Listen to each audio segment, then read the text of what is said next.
तो साथियों, मेरी कुर्बानियों को आशीर्वाद देना, मैंने इस्तीफा इसलिए दिया कि मैं माननीय नरेंद्र मोदी जी की नीतियों से प्रभावित था। मैंने इस्तीफा इसलिए दिया कि मैं माननीय मनोहर लाल जी की कार्यशैली से प्रभावित था। मैंने इस्तीफा इसलिए दिया क्योंकि मैं मेरे आदमपुर वासियों को चौधरी भजन लाल जी का दौर वापस लेके आना देना चाहता था। इसलिए यही सोच के मैंने इस्तीफा आपके सामने दिया। मैं मन से आपको बताता हूं, मैंने हर गांव में आके आपको बताई है कि इनसे बेहतर मुख्यमंत्री मैंने आज तक नहीं देखा। विपक्ष में होते हुए भी जब जब मैं इनके पास कोई फरियाद लेके गया, इन्होंने कभी मुझे निराश नहीं किया। ये क्वालिटी या तो मैंने चौधरी भजन लाल जी में देखी थी या माननीय मनोहर लाल जी में, ये क्वालिटी मैंने देखी है। बहुत सी मिसालें मैं आपको दे सकता हूं, लेकिन एक मिसाल मैं आपको जरूर देना चाहता हूं। मैं आज कुछ ज्वाइनिंग से कुछ महीने पहले मैं माननीय मुख्यमंत्री जी के पास गया। मैंने कहा मेरे आदमपुर मंडी के अंदर की बात करूंगा, बाकी तो हर गांव के काम जो मैंने कहे वो इन्होंने किए। सिर्फ एक मंडी की मिसाल में देना चाहता हूं। मैं इनके पास गया और मैंने इनको कहा कि हमारे यहाँ सीवर की बड़ी ज़्यादा प्रॉब्लम है, हमारे यहाँ पीने के पानी की पाइपलाइन की बड़ी प्रॉब्लम है, हमारे यहाँ बरसाती पानी निकासी की बड़ी प्रॉब्लम है। तो इन्होंने कहा कि ठीक है, कितने का एस्टिमेट बन के आता है? तो मैंने कहा लगभग 70 करोड़ का बन के आता है। तो 1 मिनट तो इन्होंने सोचा, फिर कहा ठीक है, मैं आपका कर मंजूर करता हूं। मैंने इनको कहा, मैंने माननीय मुख्यमंत्री जी को कहा कि आदमपुर हल्का है, काम कर दियो, वोट मानने देंगे। वोट बीजेपी ने कौन दे, वोट मानने देंगे, उस वक्त हम कांग्रेस पार्टी के थे। तो माननीय मुख्यमंत्री जी का दिल कितना बड़ा है, हरियाणा वासियों के लिए कितना प्रेम, कितनी भावना इनके मन में है। इन्होंने कहा कि भाई कहें वोट कुलदीप आपको दें, लेकिन है तो मेरे हरियाणवी ना, मेरे परिवार के लोग। साथियों, ये छोटी बात नहीं है, ये कोई साधारण व्यक्ति ऐसी बात नहीं कर सकता है। जिस व्यक्ति का दिल बड़ा हो, जिस व्यक्ति के दिल में आपके लिए प्यार हो, आपके लिए स्नेह हो, हरियाणा वासियों के लिए, वही व्यक्ति ये बात सोच सकता है। मैं इनको बधाई देता हूं। मैंने माननीय दुष्यंत चौटाला जी को फोन किया, इनको मैंने कहा मेरे आदमपुर मंडी की सड़कें बड़ी टूटी पड़ी हैं, आपका महकमा है, आपका हमारा राजनीतिक चाहे अलग पार्टी में चुनाव लड़े दूसरे के सामने, लेकिन हमारा पारिवारिक रिश्ता है। मैं उस पारिवारिक रिश्ते के नाते मैं आपसे प्रार्थना करता हूं कि हमें कुछ बजट आप आदमपुर मंडी के लिए दीजिए। मैंने बजट कम मांगा, लेकिन माननीय दुष्यंत चौटाला जी ने 29 करोड़ 32 लाख का बजट हमारी मंजूर किया सड़कें गलियों का आदमपुर मंडी के अंदर। ये भी कोई साधारण बात नहीं।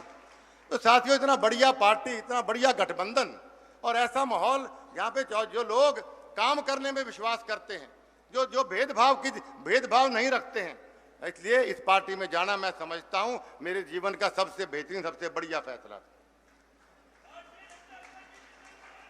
फैसले तो पहले ही मैंने बढ़िया करे, याद आ गई बात भाषण देते देते, लेकिन थे मन बड़ी जल्दी मन गाल काटने लग जो आज सारी बीमारी बहुत ज्यादा है। हमने जब बीएसपी का और हमारा गठबंधन हुआ, हजका का और बीएसपी का, तब सब लोगों ने कहा यहाँ पे क्या कमाल का फैसला है कुलदीप, आपने लठी काट दिए। जब गठबंधन टूटा तब आपने कहा कुलदीप ने तो राजनीति को नहीं की जरूरत करण की। फिर हमारा बीजेपी से गठबंधन हुआ, तब आपने कहा कि भाई क्या कमाल का फैसला है, कुलदीप से बढ़िया कोई नेता नहीं हो सकता दिमाग वाला। फिर किसी कारण से गठबंधन टूट गया, फिर आप कह रहे कुलदीप की जरूरत करण की, थान तो पॉलिटिक्स करनी को नहीं आवे। तो इस पे एक मुझे छोटी सी कहानी याद आ गई। एक बार एक राजस्थान में एक आदमी की गाड़ी खराब हो गई बिल्कुल टिब्बों में जाके, और वो वहां पे ढूंढता रहा कई घंटे, मई जून का महीना, पसीनों से तरबतर, और वो ढूंढता घूमता फिरता रहा। तो एक दूर एक छोटा सा मकान उसको नजर आया।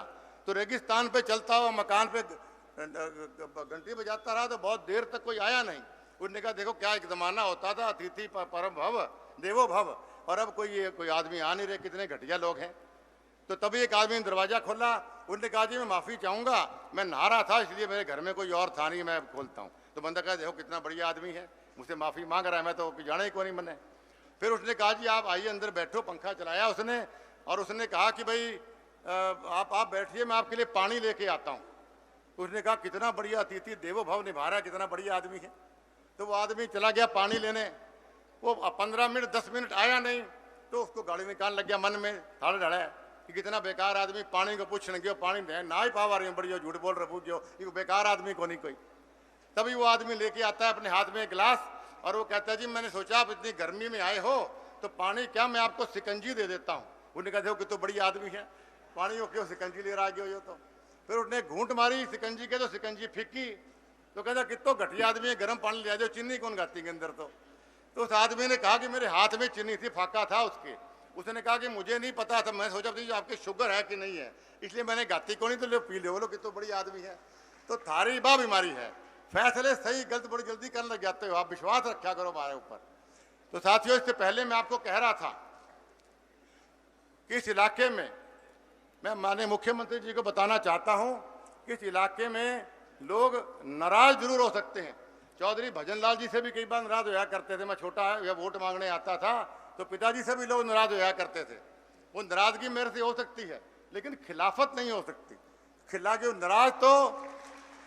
नाराज तो भाई भाई से और बाप बेटे से भी हो जाता है, लेकिन खिलाफ दुश्मन से होता है। और चौधरी भजनलाल का परिवार कभी आदमपुर हल्के का दुश्मन नहीं हो सकता, इस बात को आप लोग सब जानते हैं। 2019 की बात बताता हूं मैं आप सबको, माननीय मुख्यमंत्री को। 2019 में मैं चलो नाम नहीं लूंगा, अच्छा कौन लगा है, एक परिवार के मुझे पता लगा हमारे नाराज हो रहे हैं बहुत ज़्यादा, तो मैं चला गया उनके पास।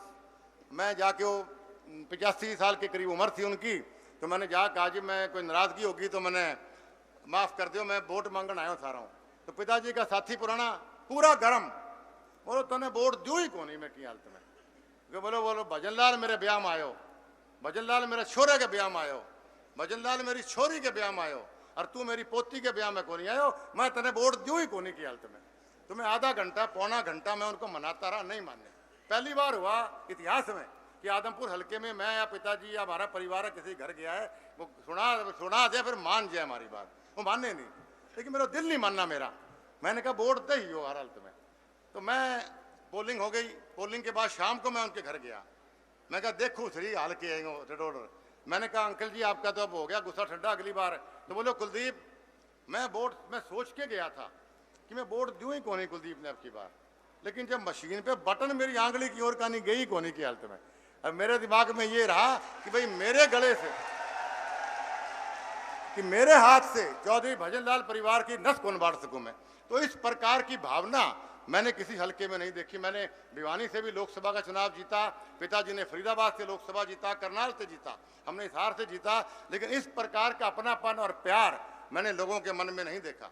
रेणुका की सहेलियां कुछ गांव में घूम रही थी एक जगह, वो लोग इतना मंडी में गया बाजार में, इतनी नाराज मेरे से, इतना नाराज वो दुकानदार, तो ये समझाने लगी रेणुका की सहेलियां कि नहीं नहीं थारो परिवार है, वोट कुलदीप ने दियो। बोलो आपको किसने कहा कि मैं वोट नहीं दूंगा उसको, वोट कुलदीप नहीं दूंगा, भव्य नहीं दूंगा मैं, लेकिन मैं नाराज हूं इनसे पूरा। तो यहाँ लोग नाराज हो सकते हैं, यहाँ लोग खिलाफ नहीं हो सकते।